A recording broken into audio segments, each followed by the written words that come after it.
સુરતમાંથી એક ચોંકાવનારી ઘટના સામે આવી છે। એક 6 વર્ષની બાળકીનું પાંડેસરા વિસ્તારમાંથી અપહરણ થયું હતું, પણ પોલીસની ઝડપી કામગીરીના કારણે બાળકી સુરક્ષિત મળી આવી છે। સુરતના પાંડેસરા વિસ્તારના કમલા ચોક નજીક આવેલી શાસ્ત્રીનગર સોસાયટીમાંથી 6 વર્ષની બાળકીનું અપહરણ થયાની ઘટના સામે આવી હતી। મળતી માહિતી મુજબ બાળકીની માતા કામ ઉપર ગયેલી હતી, ત્યારે સાંજના સમયે બાળકી ગાયબ થઈ જતા પરિવારમાં ભારે ગભરાટ ફેલાયો હતો। આ ઘટનાની જાણ થતાં જ પાંડેસરા પોલીસ તાત્કાલિક હરકતમાં આવી અને બીએનએસની સંબંધિત કલમો હેઠળ ગુનો નોંધવામાં આવ્યો હતો। પોલીસ દ્વારા લગભગ 50 સભ્યોની અલગ અલગ ટીમો બનાવીને શોધખોળ શરૂ કરવામાં આવી હતી। સીસીટીવી ફૂટેજના આધારે પોલીસે આરોપીની ઓળખ કરી હતી, જેનું નામ પ્રદીપ હોવાનું સામે આવ્યું છે। આગળની તપાસમાં પોલીસે મહત્વપૂર્ણ સફળતા ત્યારે મળી જ્યારે સેપ્ટ પ્લાન્ટ પાછળની જાળીઓમાંથી બાળકી સુરક્ષિત હાલતમાં મળી આવી। પોલીસે આરોપી પ્રદીપને બાળકી સાથે જ પકડી પાડ્યો હતો। આ સમગ્ર કામગીરીમાં પાંડેસરા પોલીસની ઝડપી અને અસરકારક કાર્યવાહીથી એક મોટી દુર્ઘટના ટળી છે। સદનસીબે આ ઘટનામાં બાળકી સુરક્ષિત મળી આવી છે, પરંતુ આવા બનાવો સમાજ માટે ચેતવણી રૂપ છે। ફિલહાલ પોલીસ આરોપી સામે વધુ તપાસ આગળ ધપાવી રહી છે। જી ગઈ તારીખ 31/3/2026ના રોજ રાત્રે 10:30 વાગે પોલીસના પીસીઆર પર 112 પર કોલ આવેલ કે પોલીસ મદદની જરૂર છે, જેથી પીસીઆર જે તે જગ્યાએ પહોંચેલી અને ત્યાં ઊભેલા તેના મધર ફાધરે રજૂઆત કરેલ કે મારી 6 વર્ષની દીકરીને કોઈ માણસ અજાણ્યો અપહરણ કરી લઈ ગયેલ છે। ત્યારબાદ પોલીસ ઘટના સ્થળે પહોંચે છે, પોલીસ આજુબાજુ ચેક કરે છે અને સીસીટીવી જોવાનું ચાલુ કરે છે।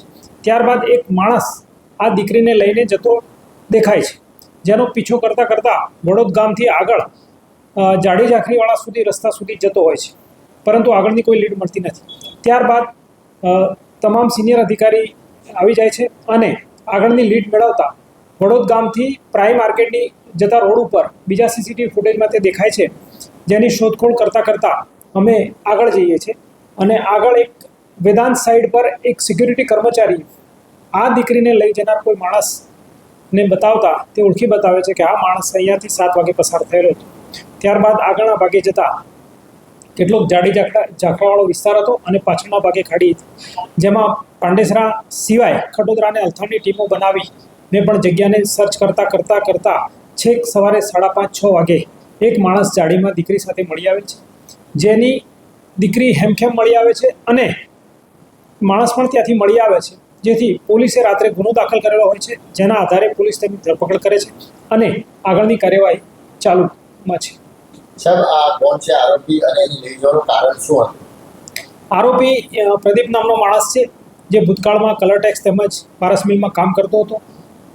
સાંજના ભાગે જે રીતે એને ઉઠાવવામાં આવી છે તે મુજબ તેને પોતે કબૂલાત પણ કરેલી છે કે તે કોઈ ખરાબ ઇરાદાથી આ છોકરીને લઈ ગયેલો, પરંતુ સંજોગો વસાત અથવા નસીબના જોગે જે પણ કંઈ કહો તે છોકરી ખૂબ જ સલામત રીતે મળી આવેલ છે અને છોકરી સાથે કોઈ અઘટિત ઘટના બનેલાનું નહીં જણાવેલ મેડિકલ રિપોર્ટમાં આવેલ છે, જેથી છોકરી ખૂબ સલામત હોય, બીજી કોઈ અન્ય ચિંતાનું કારણ નહોતું।